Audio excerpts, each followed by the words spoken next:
Released on October 11, 1974, The Texas Chainsaw Massacre was directed by William Toby Hooper, a native of Austin, Texas.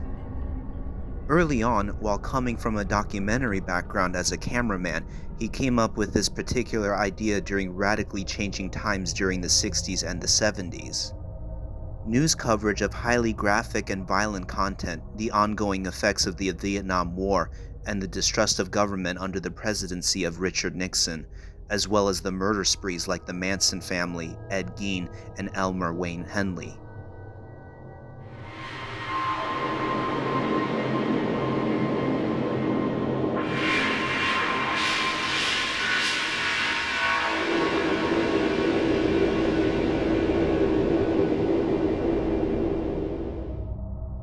The events occurring were as maddening as the making of this film.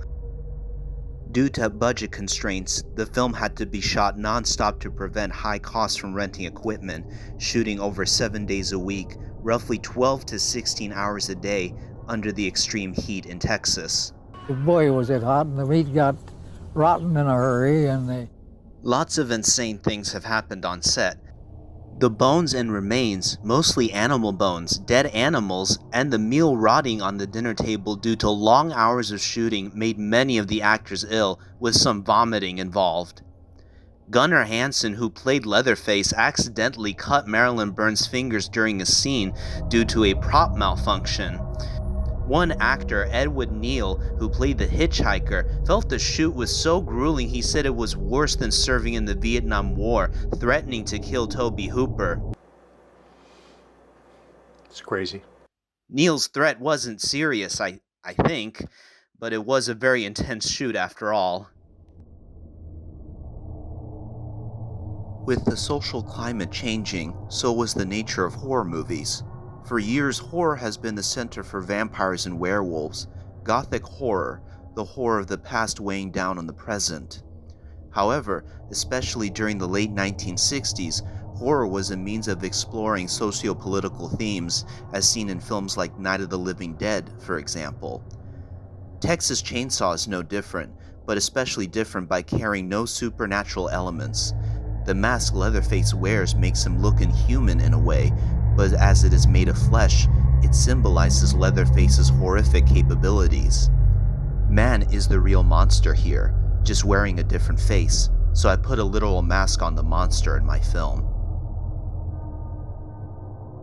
When it was released, it stirred major controversy among moviegoers for being incredibly violent and sickening, but it has long been, and still is, considered a classic by film lovers and filmmakers alike. Leatherface became one of the first iconic slasher villains, known for his signature weapon and masked appearance, traits later adopted by characters like Michael Myers, Jason Voorhees, and Freddy Krueger.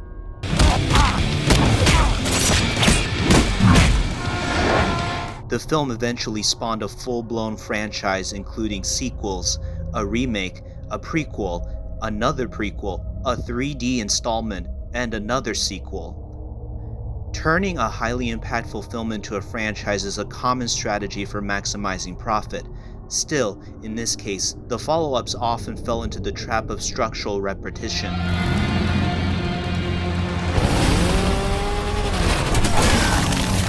The Texas Chainsaw Massacre remake wasn't terrible, but the original operated on a completely different level when it came to filmmaking craft and the kind of horror it delivered.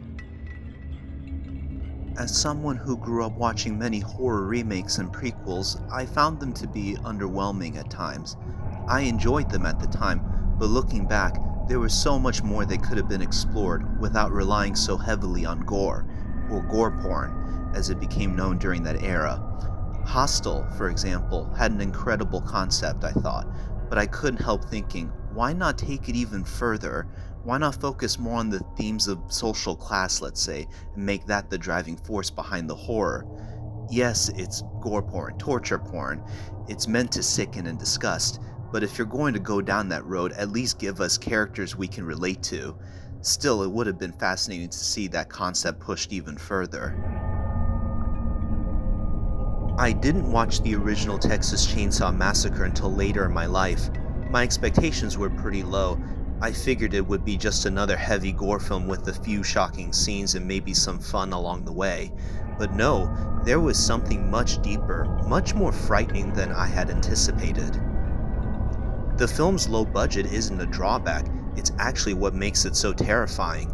The use of unknown actors instead of movie stars, and the shaky documentary-style camera work gives it a raw, unsettling realism. The camera itself becomes another character, documenting something that could very well happen in real life. Oh, and there's barely any gore. Yeah, a chainsaw movie without gore. Who would have thought, especially after seeing the other films in the series? And somehow that made it even more frightening. Understandably, this was also done to stay under budget, but sometimes the most disturbing violence is the kind that's suggested, not shown. Our minds fill in the gaps with our imagination, and that can be far more terrifying. The editing and the sound design pull us deeper into chaos.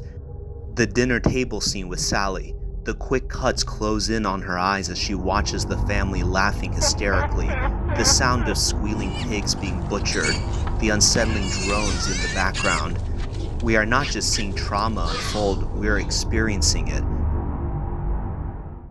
After everything that had happened, I expected Sally to die, but surprisingly, she lives. There's no shocking twist where she escapes only to die moments later due to some poor decisions. She survives physically, but mentally, shattered. She died with her friends and brother there.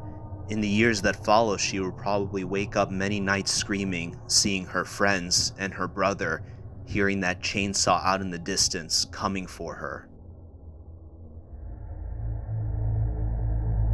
The film is a great American classic with much more going on beneath the surface. Sadly, there's a haunting connection to what's happening in the real world, especially in the US, where news of economic decline and job losses can feel all too familiar.